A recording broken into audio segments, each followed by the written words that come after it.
Class notes निकाल लें सभी लोग। पेपर आप सभी ने देख ही लिया है, तो आपको पता चली गया है कि पढ़ाई का लेवल अब कैसा रखना है। ठीक है, तो क्या क्या बातें ध्यान रखनी है पहले वो बता देता हूँ। वैसे तो सब आप 12th पास हैं,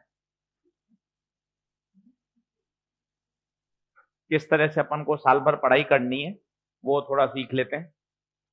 पहला, एक तो क्लास नोट्स की कॉपी बनेगी।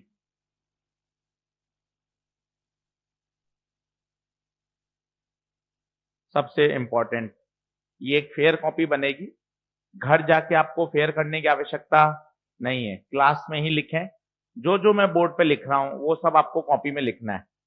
अगर मैं क्वेश्चन सॉल्व कर रहा हूं, कोई डीपीपी का सवाल कर रहा हूं, मॉड्यूल का कर रहा हूं, वो सब आपको नोट्स में लिखना है। थोड़ा पंखे धीमे कर दो, 2 पे कर दो सारे। आ जाओ आ जाओ आ जाओ। तो सबसे इंपॉर्टेंट है क्लास नोट्स की कॉपी। इसको रंग बिरंगा नहीं बनाए। ऐसा नहीं है 5-5 6-6 पेन से लिख रहे हो। 2 पेन से लिखेंगे पर्याप्त है, एक ब्लैक से एक ब्लू से। 6-6 8-8 कलर के पेन से लिखने की आवश्यकता नहीं है। इसके बाद आएगी एक प्रैक्टिस कॉपी। खेल इसका सबसे ज्यादा है। इसमें क्या क्या होगा, आपको हम डीपीपी देंगे, उस डीपीपी को इसमें आपको सॉल्व करना है। आपको मॉड्यूल मिलेगा, वो मॉड्यूल भी इसमें आपको सॉल्व करना है। टेस्ट पेपर होंगे, माइनर टेस्ट, मेजर टेस्ट, उसमें जो कठिन सवाल हैं उसमें आपको सॉल्व करना है। ये 2 कॉपी से काम चलेगा। अभी 2025 के पेपर के बाद सेकंड कॉपी की वैल्यू बढ़ गई है।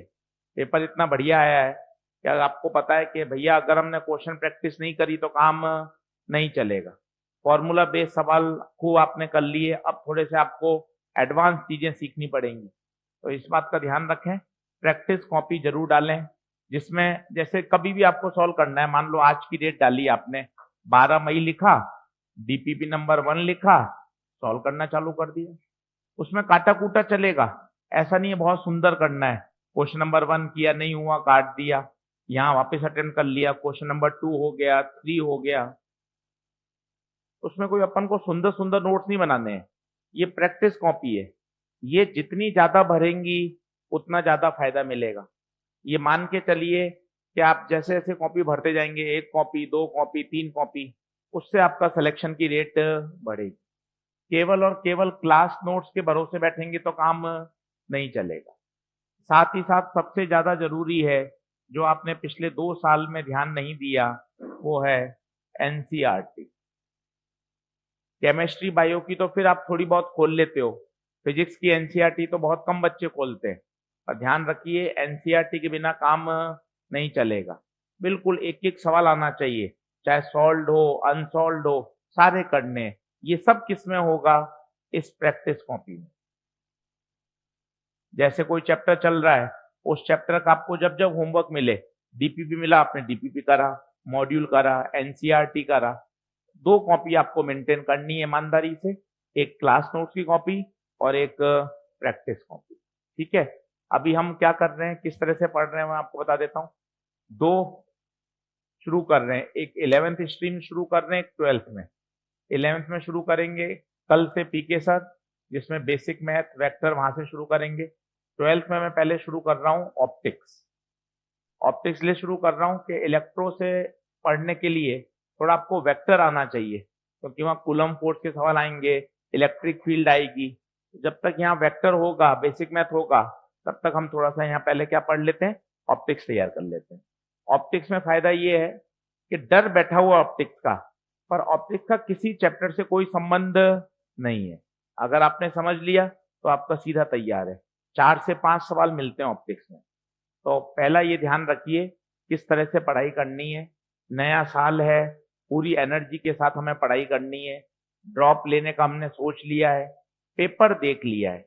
इस तरह का पेपर देखने के बाद अब चीजें चेंज हो जाएंगी। क्यों चेंज हो जाएंगी, क्योंकि जब हमने पेपर खोला था तो हमारे मन में पहले से सेट था कि भैया इससे बिना काम नहीं चलेगा। Last year selection medical college 640 645 650 मिला है, तो आपको पहले से क्लियर था यार इससे कहा नीचे तो काम चलेगा ही नहीं। आपने ज्यादा से ज्यादा क्वेश्चन करे या पेपर को देखकर पैनिक हो गए। अब आपको पता है कि इस साल जब कट ऑफ जाएगा 510, 520, 530 जो भी जाता है, तो अगले साल का जब हम पेपर देंगे ना, तो हम बहुत कंफर्टेबल हैं। हमारे दिमाग में माइंडसेट है, ऐसा नहीं है कि पेपर ये भी हो सकता है और ये भी हो सकता है। 500 नंबर वाले का भी सिलेक्शन होगा अगर पेपर का लेवल अच्छा आता है। अभी हमारे दिमाग में पिछले 4 साल के 5 साल के पेपर देखकर ये सेट था, अरे यार ज्यादा से ज्यादा सवाल करने, 650 से नीचे तो सिलेक्शन ही नहीं होता। अब चीजें चेंज हो जाएंगी, अब चीजें चली गई जो पहले होती थी 2015, 2016, 2017। तो पेपर कठिन आना हम सबके लिए बहुत अच्छा है। पहले 650 से नीचे काम नहीं चल रहा था। अब आपको क्या चाहिए था, कल को पेपर कठिन आता है तो पता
क्या चाहिए था, कल को पेपर कठिन आता है तो पता आप तुरंत किस में चले जाओगे, इस वाले में।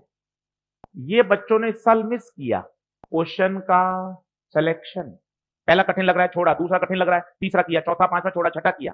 कारण क्या है, जेई एडवांस इतने सालों से हो रहा है, सबको पता है। बच्चा 11वीं में एडमिशन लेता है, पेपर फाड़ू आएगा। 12th में पढ़ता है, पेपर फाड़ू आएगा। ड्रॉप करता है, उसको पता है पेपर फाड़ू आएगा। 15 से 20%, 25% पेपर करने पर ही सिलेक्शन हो जाता है। कितना परसेंट करने पर, 25%, 15%, क्योंकि उसका माइंड सेट है यार पिछले 20 साल से हो रहा है यार, 20% में तो मुझे आईआईटी मिल जाएगा, 25% में तो मुझे आईआईटी मिल जाएगा। तो वो पहले वो सवाल करता है जो उससे आसानी से हो जाते हैं। हमने क्या किया, हमारे 5 साल से दिमाग में बैठा हुआ था 650 से कम पे काम नहीं चलेगा। हमने ज्यादा ज्यादा क्वेश्चन किए, पैनिक हो गए, घबरा गए। अगर हमारे दिमाग में ये होता, अब ये अगले 2 साल में 3 साल में सेट हो जाएगा। क्वेश्चन का सिलेक्शन, आपको इतिहास आपको पता चल जाएगा, 510 पे मेडिकल कॉलेज मिल रहा है, आपके दिमाग में सेट है, अरे यार 10 क्वेश्चन कठिन भी आ जाएं तो मुझे पैनिक नहीं होना है। हमारे पास ऐसे ऐसे बच्चे हैं, बायो शुरू किया, 90% बच्चा बायो करता है, सर बायो में ही 80-90 मिनट लग गए, जबकि बायो होता था 45 मिनट में सॉल्व। बायो का पेपर लेंदी, एक एक ऑप्शन पढ़ना पड़ रहा है, 80-90 मिनट लग गए। फिर भाई साहब आ गए केमिस्ट्री में, केमिस्ट्री में भी लंबा कैलकुलेशन ज्यादा, 75-80 मिनट यहाँ खर्च हो गए। फिजिक्स में कुछ समझ नहीं बचा, और फिजिक्स में जब 5-6 सवाल देखे हालत और खराब हो गई। ऐसे ऐसे बच्चे हैं जो 5 क्वेश्चन 10 क्वेश्चन करके आए हैं, 30-30 क्वेश्चन छोड़ कर आए हैं फिजिक्स में, और जो साल भर अच्छा कर रहे थे पैनिक हो गए, हाथ पांव फूल गए कि करें क्या। सही होते वो मैं गलत भर के आए हैं। कारण क्या है, जो रोज बायो 45 मिनट में सॉल्व होता था, अब कितने मिनट में हुआ, 80-90 मिनट में। केमिस्ट्री जो 1 घंटे में सॉल्व होता था, 80 मिनट में। सारा समय यही खर्च हो गया, यहाँ बचा ही नहीं। पर अगर ऐसा मेरे साथ 8 से 10 बार हो जाए साल भर में, मेजर टेस्ट में, सेमी मेजर टेस्ट में, तो पता मैं घबराऊंगा नहीं। मैं यहाँ भी 10 क्वेश्चन को छोड़ दूंगा, 15 क्वेश्चन छोड़ दूंगा, क्योंकि मुझे पता है यार पहले मुझे जो जो चीजें आ रही हैं पहले उनको तो मुझे पूरा कर लेना चाहिए। तो सारा खेल माइंडसेट का है। गलती ऐसा नहीं है कि सारी आपकी है, गलती ये है कि भैया अपन तैयारी अपन ने उस लेवल की नहीं करी। अपन पहले से मान के चल रहे थे पेपर फॉर्मूला बेस आएगा, पिछले 5 साल में जैसा आ रहा है वैसे ही आएगा, अपन उसी तरीके से करके गए। परंतु जब आपने पेपर देखा तो चीजें कुछ अलग निकली। तो ये ज्यादा अच्छा है ये पेपर, जो 2015, 16, 17, 18 में होता था। हर मेहनत करने वाला बच्चा जाएगा, आप परेशान मत होइए। कारण सीटें वही है। उदाहरण के तौर पर अगर मैं मानता हूँ 25,000 सीटें हैं, ज्यादा है कम है वो अलग बात है। क्या इस साल 25,000 बच्चा जाएगा या नहीं जाएगा? कल से और पेपर कठिन आता है तो अभी सीटें कितनी है, 25,000। इसका मतलब कट ऑफ नीचे जाएगी, बच्चे तो मेडिकल कॉलेज में उतने ही पहुंचेंगे। तो आप जबरदस्ती क्यों घबराते हो कि पेपर टफ आ गया, मेरी चांसेस कम हो गई? आपकी चांसेस बढ़ गई क्योंकि आपने कोचिंग करी है, आपने अच्छा पढ़ा है। पेपर आसान आता है, फॉर्मूला बेस आता है, तो जो बच्चा गांव में बैठ के सिर्फ सिर्फ किताब पढ़ रहा है, भाई साहब उसकी संभावना बढ़ जाती है। आप कोचिंग कर रहे हो, अच्छे प्रश्न कर रहे हो, क्वालिटी प्रश्न कर रहे हो, अपनी संभावना बढ़ी। थोड़ी थोड़ी बातों का ध्यान रखिए, खूब मन लगा के पढ़िए। अभी सेशन का आज पहला दिन है, अगर हम अपने टाइम टेबल को, सिस्टम को डेवलप कर लेंगे तो चीजें बहुत अच्छी हैं। दूसरी बात, क्लास की रेगुलरिटी, ये बहुत जरूरी है।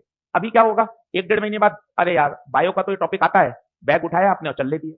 यहाँ नहीं होगा ऐसा, यहाँ आपको बाहर निकलने ही नहीं देंगे until unless medical emergency. Clear है मामला? भैया तेरे टॉपिक आता है, पहले टेस्ट दे दे।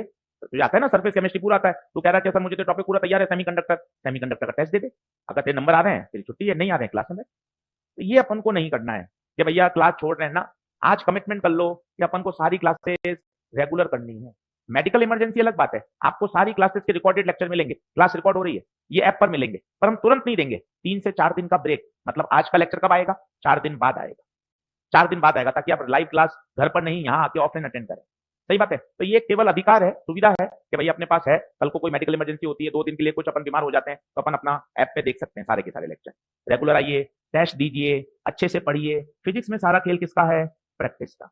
ये बात आप सब जानते हैं, ऐसा नहीं है कि मैं पहली बार बोल रहा हूँ, पर आप इसको अपनाते नहीं है।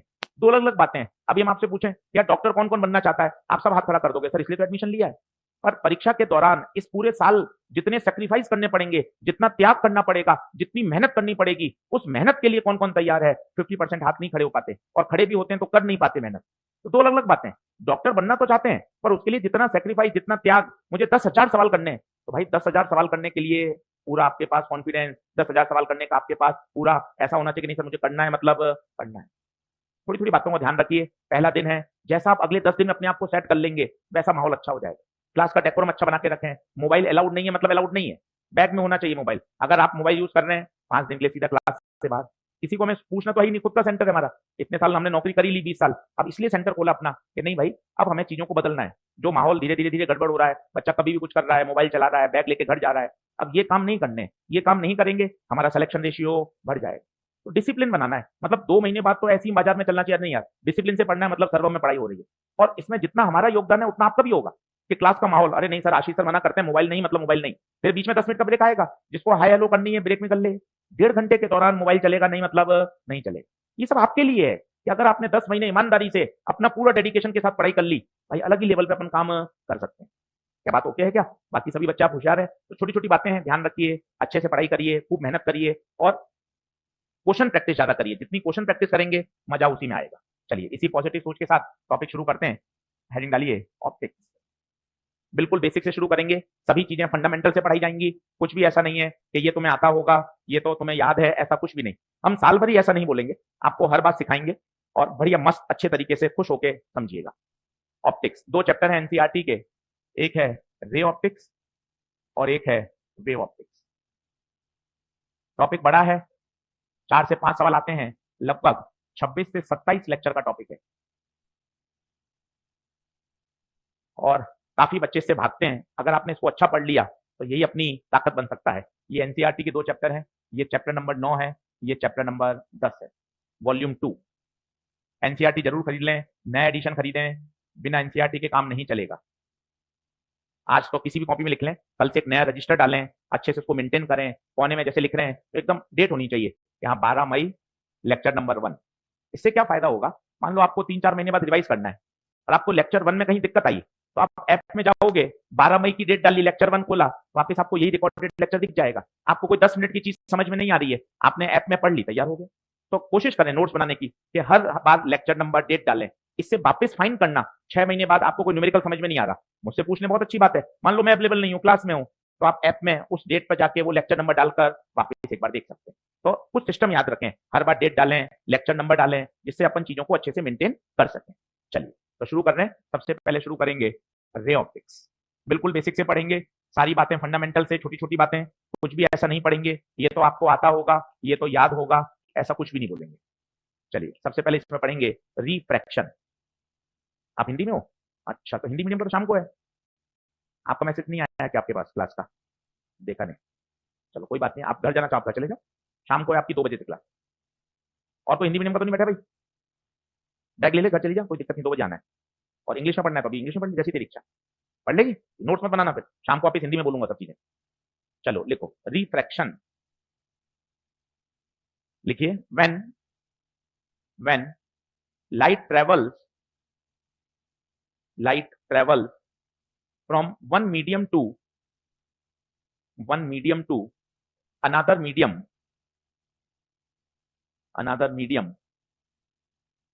its speed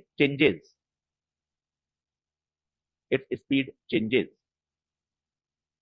comma this phenomena की स्पेलिंग नहीं आती तो बोलते देखना, this phenomena is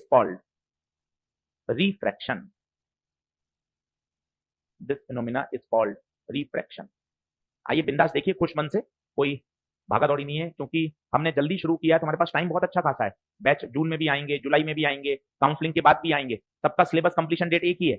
हमारे पास ज्यादा समय है क्योंकि हम 2 महीने पहले शुरू कर रहे हैं, इसलिए बहुत तसल्ली से आराम से एक एक बात पढ़िए, तसल्ली से समझिए। मेरे पास 2 मीडियम है, ऊपर है एक मीडियम 1 और एक है नीचे मीडियम 2। अब आपको कि मीडियम क्या होता है, जैसे पानी एक मीडियम है, कांच, हवा, ऑयल, ये सब क्या है, मीडियम है। भाई साहब ये लाइन क्या है, इसे बोलते हैं बाउंड्री। क्या बोलते हैं, जो 2 मीडियम को क्या करता है, सेपरेट। ऊपर है हवा, नीचे है कांच, इसे बोलते हैं बाउंड्री। ये जो 90 डिग्री पे खींचा है बच्चे, इसे क्या बोलते हैं, नॉर्मल। क्या बोलते हैं, तो एकदम दिमाग में सेटअप करें, आराम से चिल्लाइए। ऊपर कौन, मीडियम 1, नीचे मीडियम 2, जो 2 मीडियम को सेपरेट कर रहा है उसे बोलते हैं बाउंड्री। और बाउंड्री से जो 90 डिग्री पर है वो कौन है, नॉर्मल। बहुत अच्छी बात है। अब आप देखना, ये लाइट आई, इसे बोलते हैं इंसिडेंट रे। धीरे धीरे नाम समझेंगे, क्या बोलते हैं, इंसिडेंट रे। तीर का निशान बनाना जरूरी है। जब ये एक मीडियम से दूसरे मीडियम में जाती है तो इसकी स्पीड बदल जाती है, ये बेंड हो जाती है। बेंड 2 तरह से हो सकती है, नॉर्मल की तरफ भी आ सकती है और नॉर्मल से, अच्छा बेंड हो ये भी कोई जरूरी नहीं है। अभी जब थोड़े बड़े हो जाओगे आधे घंटे बाद, अगर ये लाइट नॉर्मल के अलोंग आएगी तो बिना मुड़े सीधी निकल जाएगी। तो बेंड हो ऐसा कोई जरूरी, पर हर बार जब ये एक मीडियम से दूसरे मीडियम में जाएगी तो इसकी स्पीड बदल जाएगी, और इसी घटना को क्या कहते हैं, रिफ्रैक्शन। यहां पर एक फिनोमिना हो गया, अब इस रे का नाम बदल गया, अब इसका नाम हो गया रिफ्रैक्टेड रे। क्या बन गया, तो दिमाग में टर्म्स को बैठाइए, 20-25 दिन ये चलेगा। मीडियम क्या होता है, बाउंड्री क्या होती है, ऊपर वाली रे का नाम इंसिडेंट रे, इसका नाम रिफ्रैक्टेड रे, ये कौन, नॉर्मल। सारे एंगल हमेशा कहां से नापे जाएंगे, नॉर्मल से। ये एंगल आई, इसे बोलते हैं एंगल ऑफ इंसिडेंस। ये एंगल आर, इसे बोलते हैं एंगल ऑफ रिफ्रैक्शन। डायग्राम बनाना शुरू करिए, धीरे धीरे समझिए। आई एंगल ऑफ इंसिडेंस, आजा।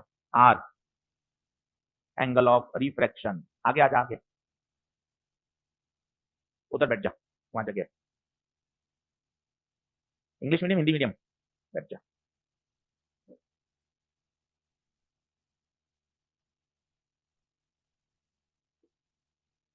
ऑप्टिक्स का मॉड्यूल मिल गया क्या, नहीं मिला। Medium, boundary, normal, incident ray, refracted रे, सारे एंगल हमेशा कहां से नापे जाएंगे, नॉर्मल से। सारे एंगल हमेशा नॉर्मल से मेजर होंगे, सारे एंगल हमेशा नॉर्मल से मेजर होंगे।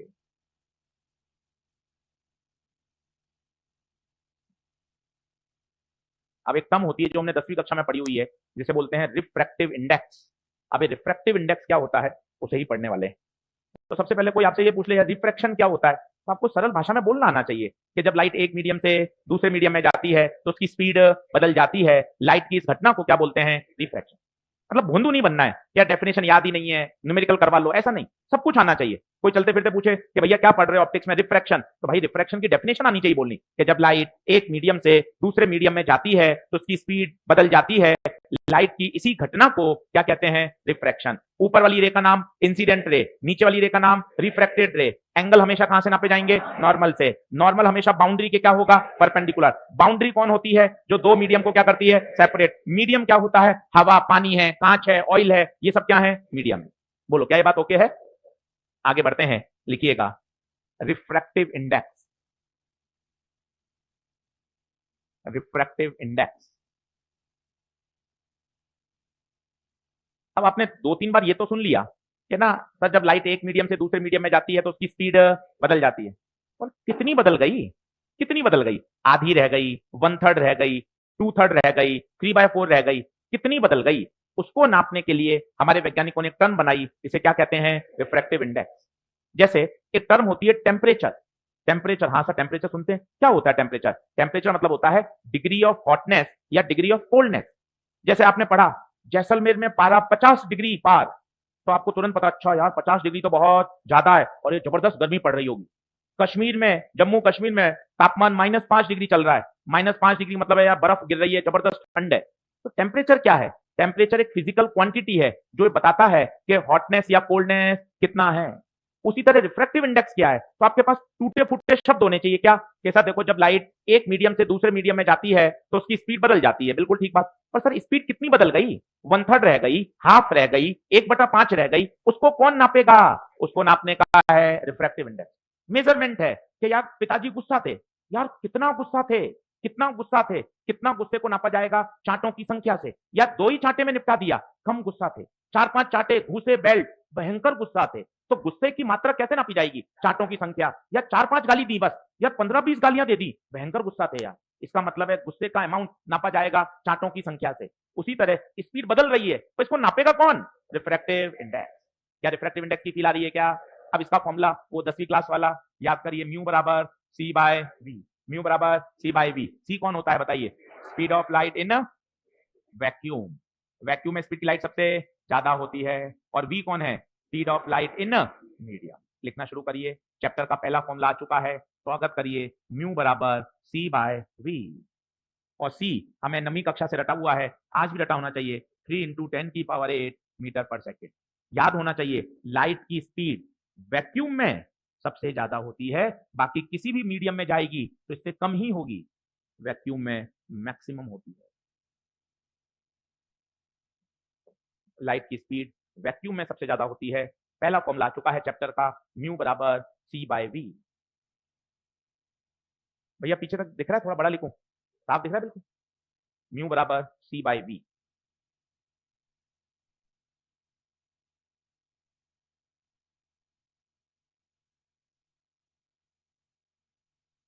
2-3 बार बोल लें, थोड़ा मुंह खोलें, नींद खुलेगी, चीजों को समझें। म्यू बराबर सी बाय वी। एक एक टर्म के साथ दोस्ती करें। जो भी फिजिक्स में हालात है कोई दिक्कत नहीं है, आता है नहीं आता है, पढ़ा है नहीं पढ़ा है, कोई टेंशन नहीं, हम सारा सिखाएंगे, आप चिंता मत करो। 9वीं में पढ़ा, 10वीं में पढ़ा, नहीं पढ़ा, कोई दिक्कत नहीं। अब पढ़ लो, अब फॉर्मूला बोल लो, म्यू बराबर सी बाय वी। म्यू कौन है? Refractive index. सी कौन है? Speed of light in in vacuum. Vacuum में स्पीड ऑफ लाइट सबसे ज्यादा होती है, और जब किसी पानी में चली गई, कांच में चली गई, तो वहां स्पीड कितनी हो गई? V. And the formula is mu बराबर सी बाय वी। क्या बात क्लियर है? म्यू की कोई यूनिट नहीं होती, नो यूनिट नो डायमेंशन, क्योंकि ये रेशियो है तो इसकी ना तो कोई यूनिट होती है ना कोई डायमेंशन। कुछ स्टैंडर्ड आपको म्यू याद होने चाहिए, वैसे तो आजकल पेपर में दे रखे होते हैं। वैक्यूम का म्यू होता है 1, वाटर का अगर आपको याद है तो अच्छी बात है, 4/3, ग्लास का होता है 3/2। These all are absolute refractive index, these all are called absolute refractive index.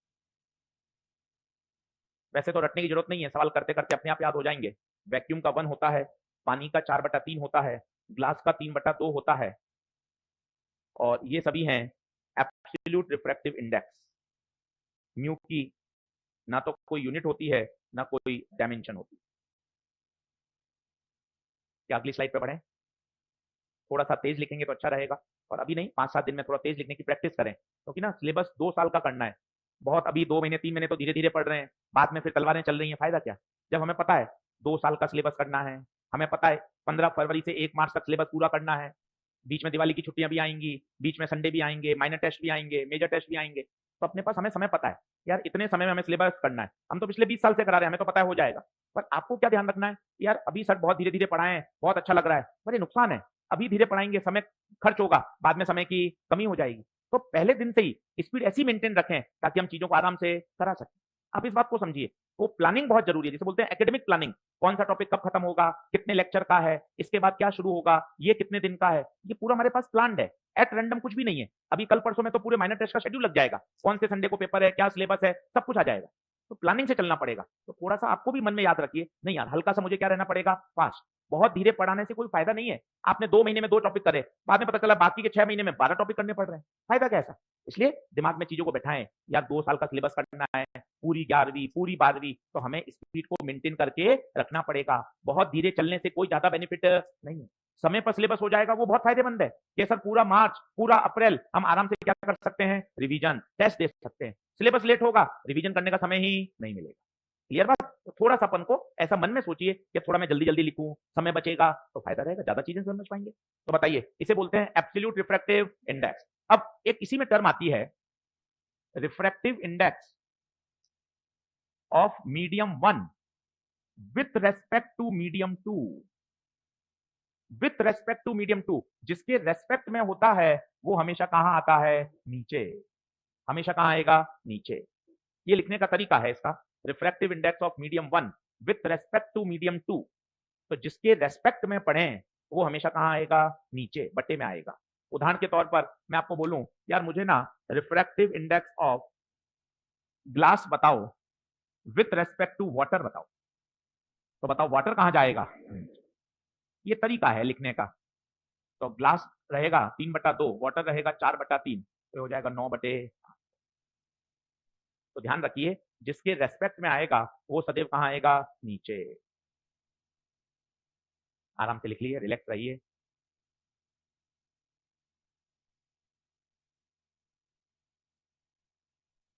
इसी तो चल रहा है भाई, कूलिंग हो रही है क्या? पीछे वाले बच्चे बताएं, कूलिंग बढ़ानी है क्या थोड़ी? सही है, तो एक दो बार बोल लें, जिसके रेस्पेक्ट में होगा वो हमेशा कहां आएगा, नीचे। अगर मैं आपको बोलता हूं विथ रेस्पेक्ट टू वाटर, इसका मतलब वाटर कहां आएगा, नीचे। क्या बात ओके है क्या? जैसे फिर एक टर्म आती है इसी में, भाई साहब ये रेरर डेंसर क्या होता है? रेरर कौन, डेंसर कौन? इसे बोलते हैं ऑप्टिकल डेंसिटी। रेरर कौन, डेंसर कौन? एनीवन, कोई तुक्का मारना चाहे? डेंसर कौन होता है, जिसका म्यू ज्यादा, जिसका म्यू ज्यादा वो क्या कहलाएगा, डेंसर। जिसका म्यू कम वो क्या कहलाएगा, रेरर। एग्जांपल देखना मजा आएगा, जैसे वैक्यूम का है 1 और वाटर का क्या है 3/2, या अपन वाटर लिया तो 4/3। अब सोच के बताइए कौन डेंसर है कौन रेरर है? वाटर डेंसर है या रेरर है? 4/3 बोलिए कितना, 1.32। इसका मतलब जिसका म्यू ज्यादा वो कौन, डेंसर। तो सेंटेंस क्या बनेगा, वाटर डेंसर है किसके रेस्पेक्ट में, विथ रेस्पेक्ट टू वैक्यूम। अभी आप देखना, अगला एग्जांपल आपका मन खुश होगा। दूसरा, वाटर का कितना होता है 4/3, जबकि ग्लास का क्या होता है 3/2। अब बताइए किसका म्यू ज्यादा है, ग्लास का। तो किसी एक के म्यू से फर्क नहीं पड़ेगा, हमेशा क्या होगा, कंपेयर करना पड़ेगा। इन दो में बताइए किसका म्यू ज्यादा है तसल्ली से, ग्लास का। तो आप बोलोगे ग्लास का म्यू ज्यादा है, तो इस बार डेंसर कौन, ग्लास डेंसर। तो वाटर क्या हो गया, रेरर। अरे सर अभी तो आपने कहा था वाटर डेंसर है। भैया वाटर डेंसर है विथ रेस्पेक्ट टू, तो तेरे पिताजी चाचा से तो अमीर है पर ताऊजी से तो गरीब है, ताऊजी के पास ज्यादा पैसा है। तो इंपॉर्टेंट है, ऐसा थोड़ी ना कह सकते हैं मेरे पापा सबसे अमीर है, ना ना, चाचा से ज्यादा पैसा है पर ताऊजी से तो कम है। तो एग्जाम्पल हमेशा कंपैरिजन वाला होगा। यही वाटर डेंसर है विथ रेस्पेक्ट टू वैक्यूम, पर यही वाटर क्या बन गया, विथ रेस्पेक्ट टू। तो सीधा फंडा क्या है, जिसका म्यू ज्यादा, जिसका म्यू ज्यादा वो क्या कहलाएगा, डेंसर। जिसका म्यू कम वो क्या कहलाएगा, रेरर। और इसे अच्छा टर्म बोलते हैं, एनसीईआरटी इसको बोलती है ऑप्टिकल डेंसिटी। क्या बोलती है, ऑप्टिकल डेंसिटी। जिसकी ऑप्टिकल डेंसिटी ज्यादा है उसे बोलेंगे डेंसर, जिसकी ऑप्टिकल डेंसिटी कम है उसको बोलेंगे रेरर। आज पूरी 10वीं कक्षा है, एक भी बात ऐसी नहीं है जो 10th क्लास की किताब में नहीं है। आज बिल्कुल बेसिक बेसिक सीख रहे हैं। चलिए क्या आगे बढ़ें, क्या जल्दी से बराबर आएंगे फटाफट।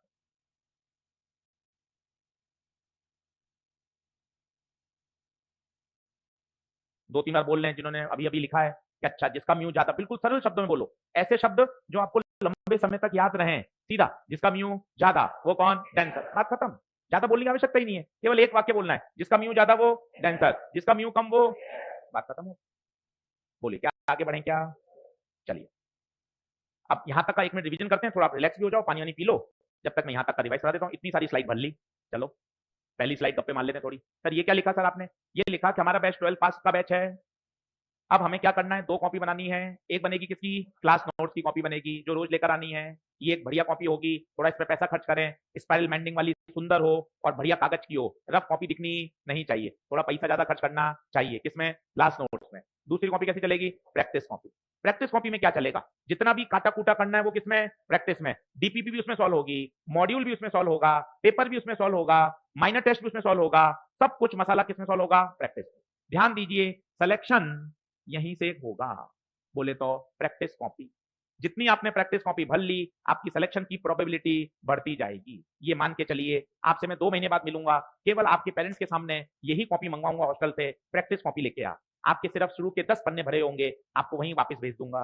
कोई बातचीत करने का मतलब ही नहीं है, केवल 10 पेज भरे होंगे। और अगर आपने 1 महीने में, 2 महीने में एक रजिस्टर हर महीने भर लिया, आप देखिए आपका फिजिक्स अपने आप अच्छा होता जाएगा। मेन खेल इसका है। तीसरा सबसे इंपॉर्टेंट, एनसीईआरटी। आपने बायो की बहुत एनसीईआरटी पढ़ी होगी, केमिस्ट्री की पढ़ी होगी, कई बच्चों ने फिजिक्स की एनसीईआरटी खोली तक नहीं है। अब अपने आप को बदलना पड़ेगा, बिना एनसीईआरटी काम नहीं चलेगा। दिमाग में बैठा लीजिए, सारे सॉल्व एग्जांपल भी करने हैं, अनसॉल्व भी करने हैं। मैं बताऊंगा कब कौन सा करना है, पर आपके पास एनसीईआरटी होनी चाहिए। 3 बातों पे खेलेंगे साल भर, class notes, practice copy, NCERT. आगे बढ़ते हैं। इस साल क्या हुआ हमारे साथ, ये एकदम हादसा क्या हो गया, तो क्या हुआ, क्या गड़बड़ हो गई इसमें? मोर और लेस बहुत ज्यादा गलती हमारी और हम सब बच्चों की नहीं है। कारण क्या है? हमारा माइंडसेट था कि 650 से कम पे काम नहीं चलेगा। हमने पेपर देखा और धमाधम क्वेश्चन करना चालू किया। बायो में समय बहुत लग गया, फिर केमिस्ट्री में समय बहुत लग गया, फिजिक्स में आते आते समय बचा ही नहीं। पैनिक कर गए। पैनिक करने से जो चीजें हमें आ रही थी वो भी हमारी गलत हो गई। फिर मन में प्रश्न आता है, अगले साल भी ऐसा आ गया तो फिर क्या करूंगा? ना भैया, अगले साल ऐसा आएगा तो ज्यादा अच्छा होगा। कारण क्या है? हम मेंटली क्या है? प्रिपेयर रहेंगे। सर ये मेंटली प्रिपेयर होने का क्या मतलब होता है? कोई एग्जांपल से बात समझाइए, ऐसी बातों से तो नहीं समझूंगा। फिर मैं आपके पास गया जेई एडवांस में। हर बच्चे को पता है, आप भी अब हॉस्टल में रहेंगे, आईआईटी के बच्चे आपको मिलेंगे, आप पूछ लेना, उसको पता है पेपर फाड़ू आता है। मैथ्स में तो 5 सवाल हिल जाएं वही बहुत बड़ी बात है, उसको पहले से पता है। उसको ये भी पता है 2 साल की ट्रेनिंग के दौरान 25% पेपर करने पर ही सिलेक्शन हो जाएगा। जैसे जैसे इससे ऊपर भरता जाऊंगा, मेरा आईआईटी का कॉलेज अच्छा होता जाएगा। उसको 90% की तरफ भागने की जरूरत। माइंडसेट है। लेवल 1, राउंड 1, मुझे वो सवाल छांटने हैं जो मुझसे एक बार में हो रहे हैं। क्वेश्चन का सिलेक्शन, जिसने क्वेश्चन का सिलेक्शन सही किया होता वो यहां भी निकाल लिया उन्होंने पेपर में। उन्होंने देखा, कल मैं बच्चे से बात करी, उसके 570 नंबर आ रहे हैं। सर क्या मुझे आधे घंटे में पता चल गया ये पेपर पिछले 5 साल के पेपर जैसा नहीं है। इसमें सर सवाल नए दिख रहे हैं, सवाल लेंदी दिख रहे हैं। सर मैंने, आप विश्वास करो सर, मैंने अपने मन में समझ लिया इस बार पेपर में कट ऑफ लो जाएगी। ये पेपर 2015 2016 जैसा है। मैंने सर क्वेश्चन को सेलेक्ट करना शुरू किया, जो जो मेरे से बन रहे थे वो मैं करता गया, बाकी मैं छोड़ता गया। पैनिक नहीं हुए। इंपॉर्टेंट है, पैनिक हो जाते हैं तो दिक्कत हो जाती है। अब संभावना कम है, क्योंकि जब इस साल आप देख लोगे 520 530 पर मेडिकल कॉलेज मिल रहा है, तो आपको पता चल जाएगा, अरे यार 500 पे भी तो मेडिकल कॉलेज मिल रहा है, मुझे 690 नंबर नहीं लाने। एक बार मुझे ये क्लियर करना है, बाकी तो जैसे जैसे मैं प्रैक्टिस करता जाऊंगा मेरा अपने आप कॉलेज इंप्रूव होता जाएगा। तो ध्यान रखिए, 2026 में आप सोचो कि और कठिन आ जाए बहुत अच्छी बात है, कैसा भी आए, पर हम क्या है, एक मानसिक रूप से तैयार है। यार 490 पे मिला था, 360 में तो कैटेगरी में मिला है, तो यार 360 में कैटेगरी में मिल रहा है तो बहुत अच्छी बात है। तो मेहनत करनी चाहिए ताकि हम इस तरह के पेपर कर पाए। किन बातों का ध्यान रखना है? सबसे इंपॉर्टेंट है रेगुलर आना। ये दिमाग में बैठा लीजिए, कोई कितना भी होशियार है, कितना भी जबरदस्त उसका दिमाग चलता है, और अगर डिसिप्लिन से और रेगुलर नहीं पढ़ता, हमने अच्छे अच्छे बच्चों को एकदम डाउन होते हुए देखा है। इंपॉर्टेंट है रेगुलर मेहनत। और अगर आप बिल्कुल बेसिक हैं कि सर मुझे थोड़ा बहुत आता है, पर खूब मेहनत करके एकदम हम इंप्रूव होते हुए भी देखा है। तो सबसे इंपॉर्टेंट क्या है? रेगुलरिटी। दूसरा, सारे टेस्ट दीजिए, जितने माइनर, मेजर, सेमी मेजर होंगे सारे देने हैं। और सबसे मेन खेल किसका है? प्रैक्टिस। जितनी ज्यादा प्रैक्टिस करेंगे उतना ज्यादा मजा आता जाएगा। ये एक बेसिक था जो मैंने आपको बताया। इसके बाद हमने शुरू किया ऑप्टिक्स। ऑप्टिक्स के कितने टुकड़े हैं? 2, एक रे ऑप्टिक्स और एक वेव ऑप्टिक्स। रे ऑप्टिक्स में पहला टॉपिक क्या पढ़ रहे हैं? अब टूटा फूटा बोलिए। जब लाइट एक मीडियम से, तो उसकी स्पीड बदल जाती है। स्पीड बदलने की इसी घटना को क्या कहते हैं? रिफ्रैक्शन। इसे बोलते हैं इंसिडेंट रे, रिफ्रैक्टेड रे। बाउंड्री जो 2 मीडियम को क्या करती है? सेपरेट। नॉर्मल हमेशा 90 डिग्री पे होता है, एंगल हमेशा नॉर्मल से मेजर किए जाते हैं। I angle of incidence, r angle of refraction. Clear है बात? आगे बढ़े। चैप्टर का पहला फॉर्मूला म्यू बराबर, कोई आपसे पूछे रिफ्रैक्टिव इंडेक्स को आप जानते हो? हॉस्टल में रहोगे, 11-12 के बच्चे भी आपके साथ रहेंगे ऊपर नीचे, वो आपको बड़ा भैया मानेंगे, बड़ी दीदी मानेंगे कि इनको तो आता होगा। उनको सच्चाई थोड़ी ना पता है, वो एक भ्रम में रहते हैं, ये तो सीनियर हैं, इनको तो आता होगा। तो अपन को आना भी चाहिए, तब मजा है। कोई आपसे रिफ्रैक्टिव इंडेक्स पूछे तो आपको एक लाइन बोलनी आनी चाहिए। रिफ्रैक्टिव इंडेक्स ये बताता है कि जब लाइट किसी मीडियम में जाती है तो उसकी स्पीड के में क्या चेंज हो रहा है, स्पीड आधी रह गई, 1/3 रह गई, 2/3 रह गई, वो बताने का पैमाना कौन है? Refractive index. जिस प्रकार मैंने आपको एग्जांपल दिया, यार पिताजी कितना गुस्सा है यार, कितना गुस्सा है, ये डायरेक्टली प्रोपोर्शनल है चांटों की संख्या। एक चांटे में फ्री कर दिया, रोज ही होते हैं इतना तो। टिकाए धमाधम धमाधम, आपको पता चल गया भैया आज तो गुस्से की इंटेंसिटी ज्यादा है, तो फॉर्मूला बोलिए म्यू बराबर C/V। दूसरा, refractive index of medium 1 with respect to, जिसके रेस्पेक्ट में बोलेंगे वो हमेशा हमेशा नीचे आएगा। विथ रेस्पेक्ट टू वाटर, मतलब वाटर कहां आएगा? फिर आया डेंसर कौन? और सरल शब्द, जिसका म्यू ज्यादा वो डेंसर, जिसका म्यू कम वो रेयर। ये याद होना चाहिए। आगे बढ़ते हैं, लिखिए लॉ ऑफ रिफ्रैक्शन।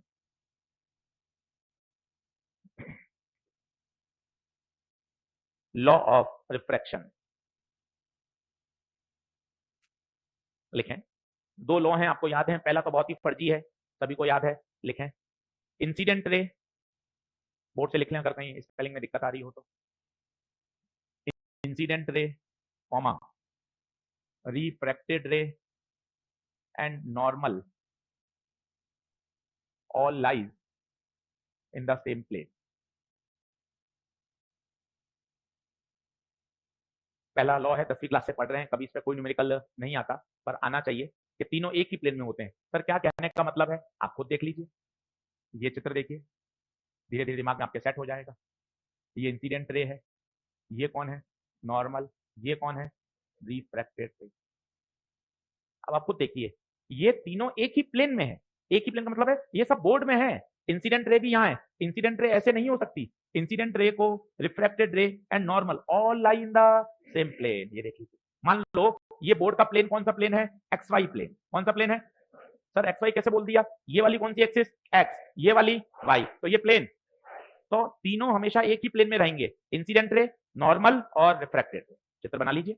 और दूसरा आता है जो सबसे काम का है, वो है भाइयों स्नेल्स लॉ। मेन यही खिलाड़ी है, इसी पर अगले 2-3 लेक्चर टिके हुए हैं। तो पहला लॉ बोल लीजिए, incident ray, refracted ray and normal all lie in the same plane.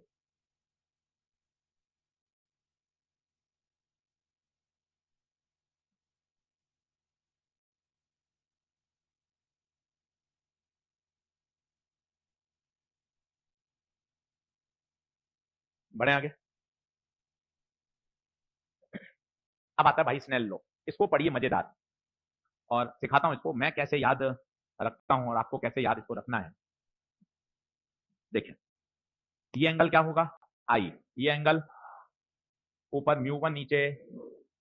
अब स्टाइल क्या है स्नेल लॉ लगाने की? सब बोर्ड पे देखें, ऊपर का म्यू, ऊपर का एंगल, ऐसे लिखेंगे म्यू1 साइन आई, नीचे का म्यू, नीचे का एंगल। ये सबसे बढ़िया तरीका है। अगले 50 बार मैं ऐसे ही लगाऊंगा, आप भी ऐसे बोलिए, ऊपर का म्यू म्यू1, ऊपर का एंगल आई, म्यू1 साइन आई, नीचे का म्यू म्यू2, नीचे का एंगल। क्या होता है, आप इसे रट लेंगे। इसलिए मैं जानबूझकर एक डायग्राम और बना रहा हूं ताकि आप इसे रटे नहीं। ये मैंने अल्फा माना, ये बीटा माना, ये म्यू नॉट माना और ये म्यू माना, ताकि आप उसको रटे ही नहीं। क्या होता है, आई और आर तो एनसीईआरटी में दिया हुआ है। अब यहां लगाइए, क्या होगा? एक ही तरीका है, नीचे का म्यू, नीचे का एंगल। इसी अंदाज में याद करें, नीचे का म्यू, नीचे का एंगल, ऊपर का म्यू, ऊपर का। कोई टेंशन वाली बात नहीं। तरीका सीखिए। मान लो ये बाउंड्री है, क्या होता है जनरली हम ऊपर नीचे मीडियम मानते हैं। अब मैंने इधर एयर माना और इधर वाटर, तो बाउंड्री ऐसी होगी। अब बताइए नॉर्मल कैसा खींचेंगे? नॉर्मल, नॉर्मल आएगा 90 डिग्री। दिमाग चलाएं, क्या होता है, ये चित्र देख देख कर हमें दिमाग में रट लेते हैं नॉर्मल ऐसा होता है ना भाई। 10वीं में 12वीं में यही बना हुआ है। आपको ये आना चाहिए बाउंड्री क्या होता है, जो दो मीडियम को सेपरेट करती है, ऊपर हवा नीचे पानी, तो ये बाउंड्री है। अब आपने क्या किया, इधर एयर है इधर वाटर है, तो बाउंड्री ऐसी है। अब नॉर्मल कैसा होगा? नॉर्मल इसके भी परपेंडिकुलर। तो थोड़ा सा सतर्क रहोगे तो मजा आएगा पढ़ने में। डेफिनेशन से जाओ, जुगाड़ मत लगाओ, परिभाषा याद होनी चाहिए। बाउंड्री जो दो मीडियम को सेपरेट करती है, नॉर्मल बाउंड्री के परपेंडिकुलर। मुझे सारे एंगल नॉर्मल से नापने हैं। अब देखना, ये एयर से आए और आप वाटर में गए, ये एंगल है मान लो 30 डिग्री, ये एंगल है अल्फा। अब बताओ स्नेल लॉ कैसे बोलोगे? इधर का म्यू म्यू एयर, इधर का एंगल साइन 30, उधर का म्यू म्यू वाटर, उधर का एंगल। ये सबसे बेस्ट तरीका है, कभी आपका गड़बड़ नहीं होगा। चित्र बनाइए और उसी अंदाज में लिखिए, ऊपर का म्यू ऊपर का एंगल, नीचे का म्यू नीचे का एंगल। एंगल हमेशा कहां से नापे जाएंगे? नॉर्मल से। एंगल हमेशा कहां से नापे जाएंगे? नॉर्मल से। चित्र बनाइए, एरो जरूर बनाइए। कई बच्चे एरो नहीं बनाते, एरो जरूर बनाइए, बिना एरो बेकार है। अच्छा काम करिए ताकि पढ़ने का मजा आए, एक एक कॉन्सेप्ट को समझिए, मन में बोलिए टूटा फूटा। जितना फिजिक्स बोलेंगे उतना सीखेंगे। बाउंड्री जो दो मीडियम को सेपरेट करती है, जो दो मीडियम को सेपरेट करती है उससे बोलते हैं बाउंड्री।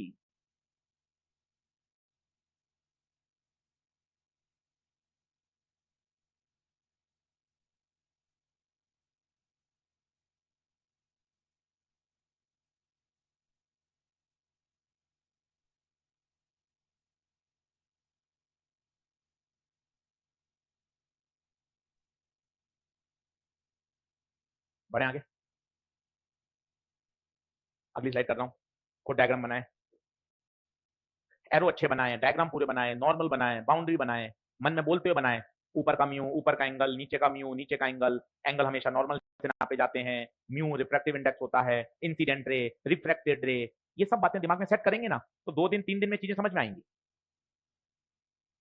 बहुत सही, यहाँ अल्फा नहीं होगा।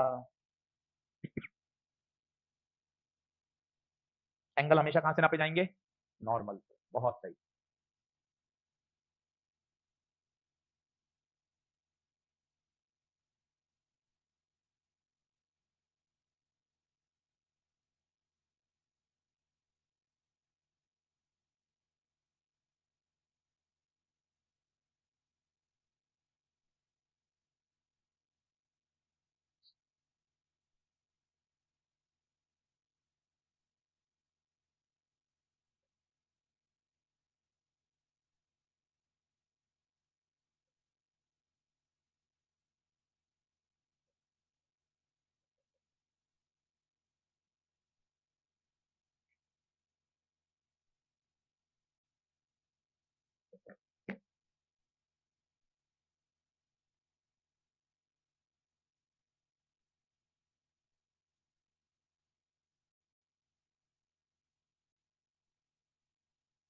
बताऊं क्या?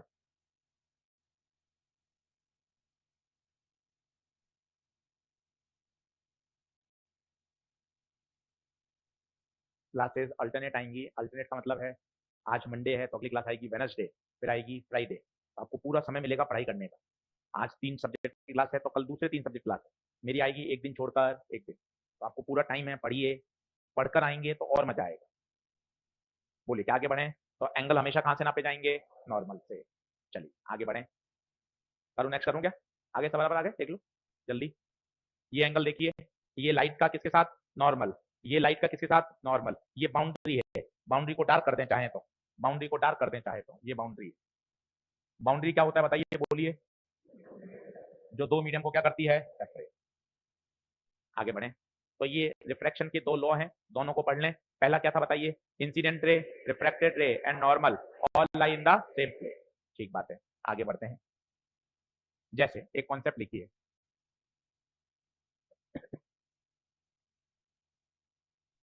एक कॉन्सेप्ट लिखिए। कॉन्सेप्ट का पहला point, during refraction, during refraction comma frequency of the light, frequency of the light do not change, do not change, because frequency is the, frequency is the property of source, because frequency is the property of source। क्या मतलब है, इस बात को समझिए। ये 2 बार paper में आ गया सवाल। जैसे मैं बोल रहा हूं तो हर व्यक्ति की एक गले की फ्रीक्वेंसी होती है, फिक्स फ्रीक्वेंसी होती है, एक रेंज होती है फ्रीक्वेंसी की।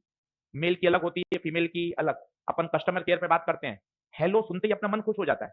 ना अपन उसका नाम जानते हैं, ना अपन ने कभी उसको देखा है, केवल आवाज सुनते ही मन खुश हो जाता है। आप पहचान लेते हो लड़की बोल रही है। तो ये मेल फीमेल की वॉइस का अंतर है। पतली वॉइस फीमेल की होती है, मोटी वॉइस मेल की होती है। ये फ्रीक्वेंसी का अंतर है। उसी तरह से क्या होता है, फ्रीक्वेंसी डिपेंड करती है सोर्स पर। जैसे मैं बोल रहा हूं तो मेरी आवाज बिल्कुल फटी हुई है, आपको सुनने में बिल्कुल अच्छा नहीं लग रहा, अगर मैं गाना शुरू कर दूंगा तो आप सब भाग जाओगे, इतनी मेरी आवाज फटी हुई है। पर ये क्या है, ये मेरे गले की फ्रीक्वेंसी है। सोनू निगम की आप आवाज सुने आपको आनंद आ जाता है, अरिजीत सिंह की आवाज सुने आपको आनंद आ जाता है, मतलब आपका ब्रेकअप नहीं हुआ तो भी वो ऐसी फील दिला देता है कि ब्रेकअप हो गया है ना। तो मतलब आवाज सुनते आप इमोशनल हो जाते हो, फ्रीक्वेंसी का खेल है सारा। मुद्दा ये है कि मेरे गले से जो साउंड वेव निकल गई उसकी फ्रीक्वेंसी फिक्स है।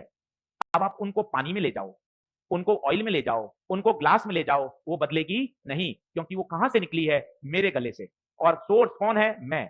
जब तक मैं अपनी फ्रीक्वेंसी को नहीं बदलूंगा जब तक उसकी फ्रीक्वेंसी नहीं बदलेगी। तो रिफ्रैक्शन के दौरान जब लाइट यहां से आ रही है तो भाई ये लाइट कहीं से तो आई होगी, सन से आई होगी, ट्यूबलाइट से आई होगी, मोमबत्ती से आई होगी, आपकी मोबाइल की फ्लैश लाइट होगी। ये एक बार मोबाइल से निकल गई मतलब इसकी फ्रीक्वेंसी फिक्स है। अब ये पानी में जाए, कांच में जाए, इसकी फ्रीक्वेंसी में कोई चेंज नहीं आएगा, बिकॉज फ्रीक्वेंसी किस पे डिपेंड करती है, सोर्स पे डिपेंड करती है। बहुत अच्छा पॉइंट है, एक बार और पढ़ लीजिए। During refraction frequency does not change, क्योंकि frequency is a property of. Diagram बना ले। दूसरा भी बहुत अच्छा पॉइंट है, colours are characterised by frequency. मतलब क्या है, कलर का सीधा संबंध फ्रीक्वेंसी से होता है।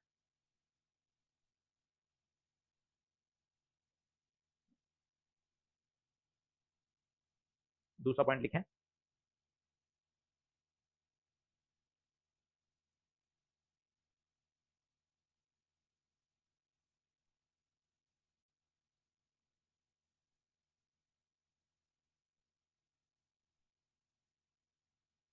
Colours are characterised by frequency. अब बताइए क्या कलर बदलेगा क्या, आंसर है कलर भी नहीं बदलेगा। क्यों नहीं बदलेगा बताइए, क्योंकि फ्रीक्वेंसी नहीं बदल रही, और फ्रीक्वेंसी का सीधा संबंध किससे है, कलर से। इसका मतलब बहुत ध्यान से सुनिए, अगर अगर ग्रीन कलर का प्रकाश है तो भैया वो पानी में जाने के बाद भी ग्रीन ही रहेगा। ये बहुत पॉपुलर क्वेश्चन है।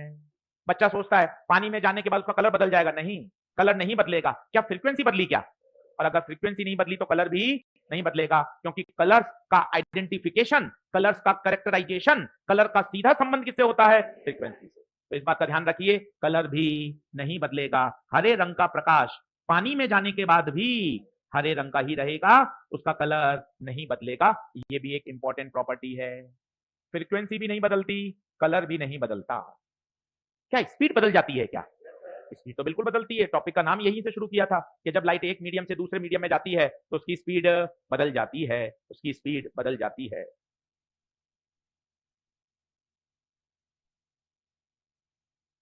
क्या आगे बढ़े क्या, चलिए तीसरा पॉइंट लिखिए।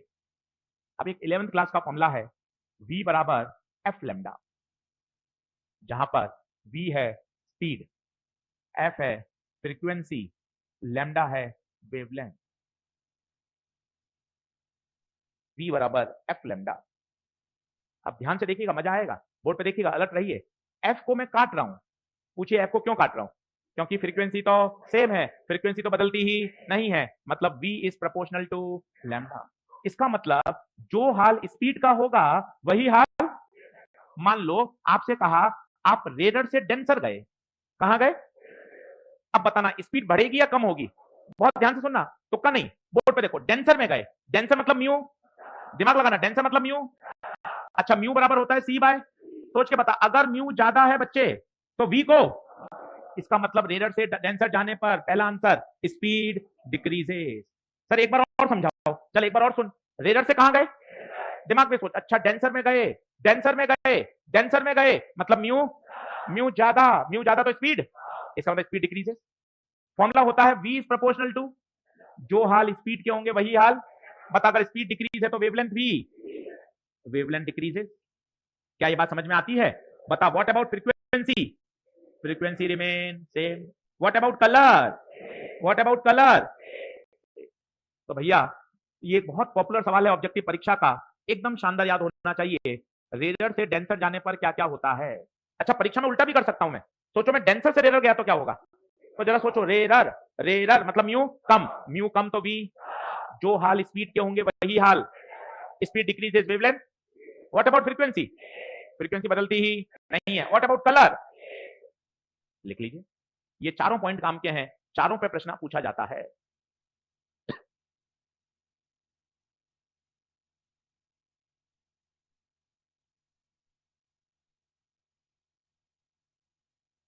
अगला कॉन्सेप्ट लिखेंगे चौथा।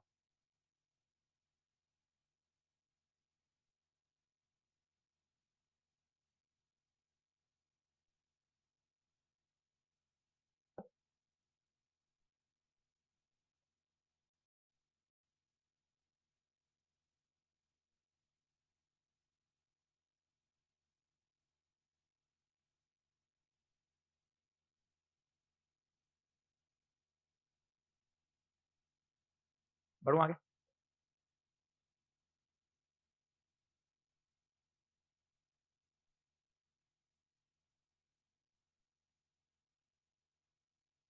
एक बार मन में बोल लें, रेडर से डेंसर जाने पर क्या होगा। डेंसर, ऐसा सोचें जैसा पेपर में सोचें। डेंसर, डेंसर मतलब म्यू, म्यू ज्यादा तो स्पीड कम, क्योंकि म्यू और वी एक दूसरे के क्या है, इनवर्स। फिर सोचें जो हाल स्पीड के होंगे वही हाल, यहां लिख लो। कौन सा अपन को 10 महीने याद रहेगा, लिख लो ना, अपनी तो नोट्स हैं, शर्म क्या। जो हाल स्पीड के वही हाल वेवलेंथ के, लिखने में क्या दिक्कत है, अपने नोट्स हैं, बढ़िया टकाटक रहेगा मामला, बाद में पढ़ने में मजा आएगा। जो हाल स्पीड के वही हाल वेवलेंथ के, अगर स्पीड डिक्रीज होती है तो वेवलेंथ भी डिक्रीज होगी, वेवलेंथ भी डिक्रीज होगी। बोलिए क्या ये बात ओके है। स्लाइड चेंज करूं क्या, जल्दी आओ।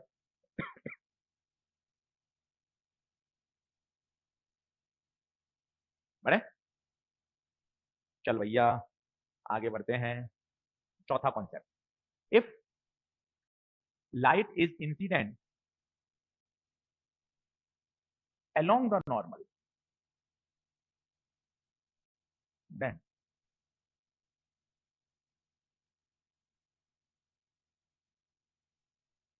if light is incident along the normal, अगर लाइट नॉर्मल के along आ जाए तो क्या होगा।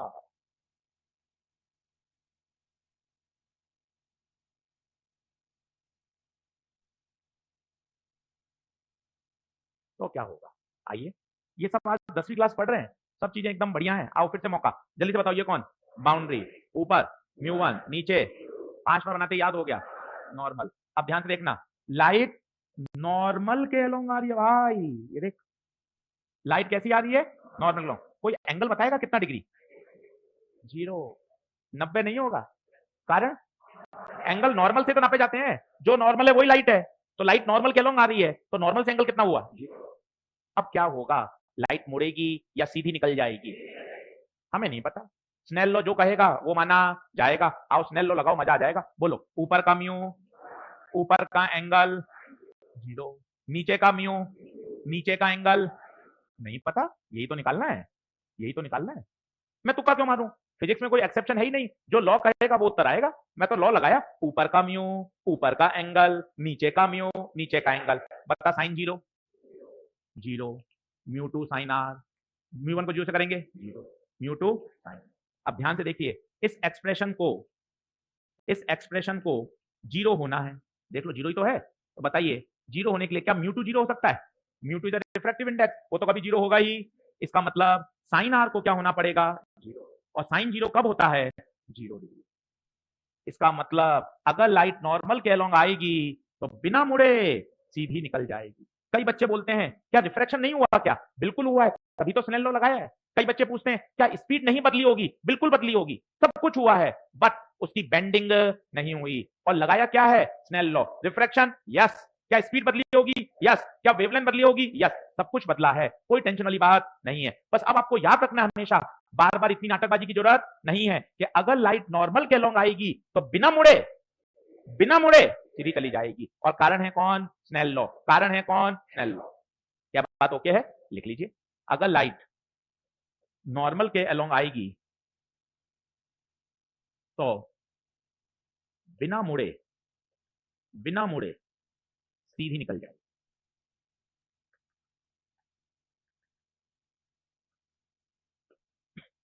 ये क्या बार बार इतनी बातें आपको अप्लाई नहीं करनी है, अब इसको आपको हमेशा याद रखना है एज अ रिजल्ट कि अच्छा एक बार अपन ने इसको समझ के लिख लिया, अब अपन को सीधा याद होना चाहिए। अगर लाइट नॉर्मल के अलोंग आएगी तो बिना मुड़े सीधी निकल जाएगी, बिना मुड़े सीधी निकल जाएगी।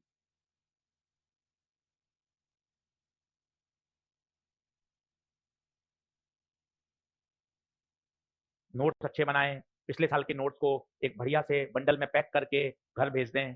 पिछले साल के नोट देखते रहेंगे तो कोई काम के नहीं है। बिल्कुल फ्रेश नोट्स बनाएं, अच्छी तैयारी करें, पॉजिटिव सोच रखें, यार खूब मेहनत करनी है, खूब क्वेश्चन लगाने हैं। मॉड्यूल करें, 2 दिन बाद से मॉड्यूल को होमवर्क देना शुरू करूंगा, मॉड्यूल करके लाइए, डीपीपी मिलेगी वो सॉल्व करिए, रेगुलर टेस्ट पेपर होंगे, बिल्कुल एकदम सिस्टमेटिक अपन को पढ़ाई करनी है। तो आइए याद रखें, सेंटेंस लिख लें, सीधा याद होना चाहिए। अगर लाइट नॉर्मल के अलोंग आएगी तो बिना मुड़े सीधी चली जाएगी। क्या रिफ्लेक्शन हुआ? क्या यस रिफ्लेक्शन हुआ है। आप ऐसा मत सोचो रिफ्लेक्शन नहीं हुआ, रिफ्लेक्शन हुआ है। क्या स्पीड बदली है? बिल्कुल बदली है, सब कुछ हुआ है, बट उसकी बेंडिंग नहीं हुई क्योंकि उसका एंगल ऑफ इंसिडेंस कितना था? 0। बोलिए क्या आगे बढ़ सकते हैं क्या? एक क्वेश्चन से शुरू करेंगे, लिखेंगे, जल्दी से बराबर आएंगे। पहला सवाल, इन द गिवन सिचुएशन, जल्दी बराबर आए। In the given situation find out the angle of emergence.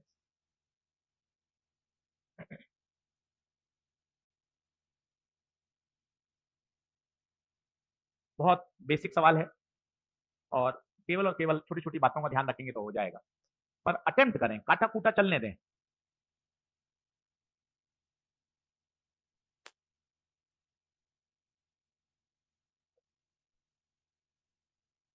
चित्र बनाइए, अटेम्प्ट करिए। अब जैसे 90 डिग्री का मतलब क्या हुआ बताइए? वो लाइट कहाँ आ रही है? नॉर्मल के अलोंग, क्योंकि जब आप नॉर्मल खींचोगे तो नॉर्मल भी तो 90 डिग्री पे आएगा। इसका मतलब नॉर्मल के अलोंग आएगी तो बिना मुड़े सीधी चली जाएगी, पर बाहर सीधी नहीं निकलेगी क्योंकि फिर वहां पे आपको एक नॉर्मल बनाना पड़ेगा।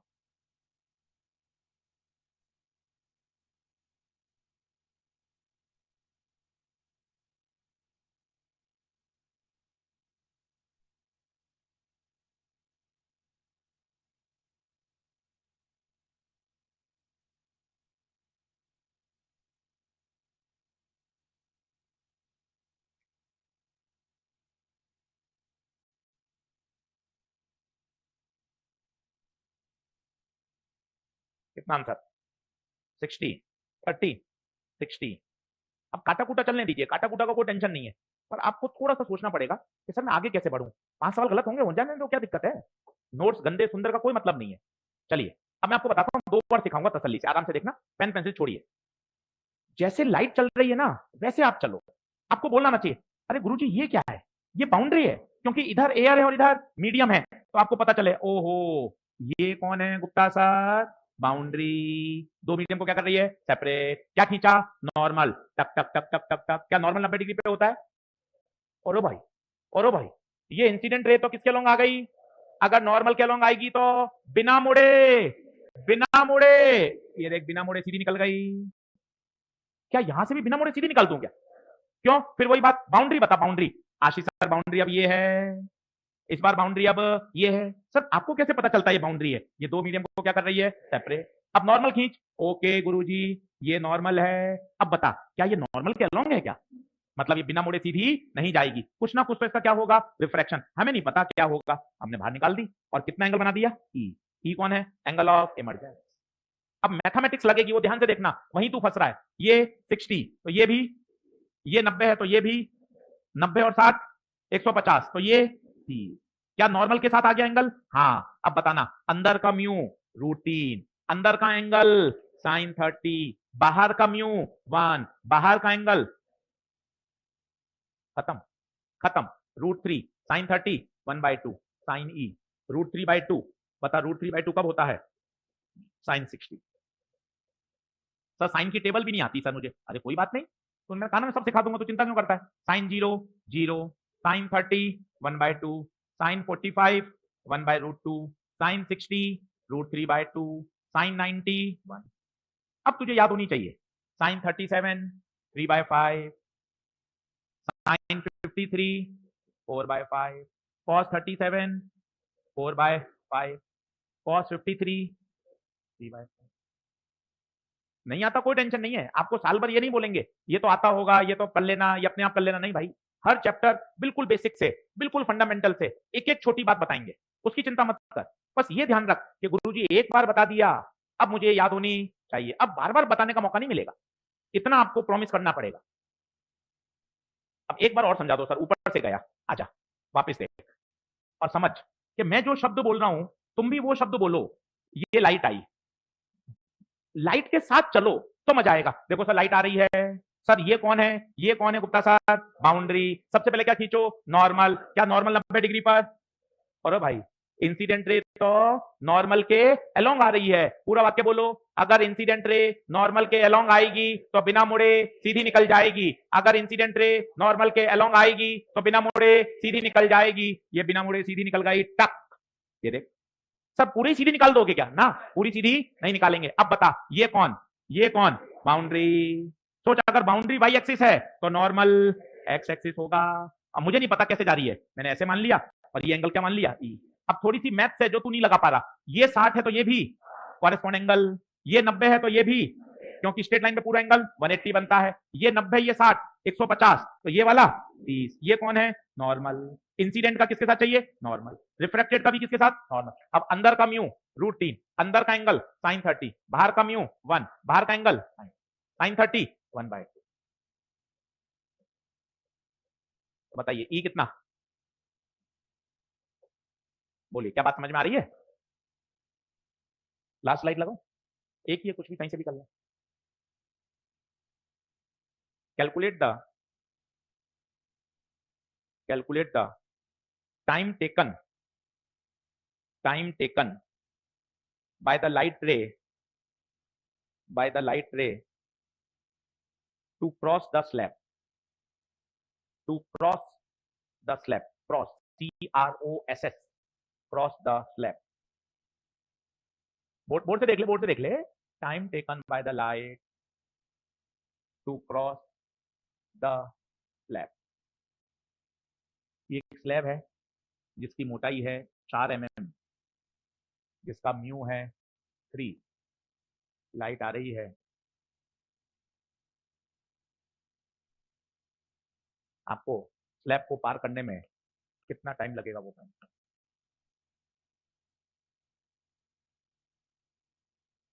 ये होमवर्क है, घर से करके लाइएगा।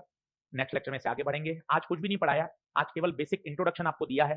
रिफ्रैक्शन क्या होता है 10th क्लास सिखाइए। अब इसके आगे से नेक्स्ट क्लास से पढ़ाई शुरू हो जाएगी और होमवर्क मिलना शुरू हो जाएगा। Thank you.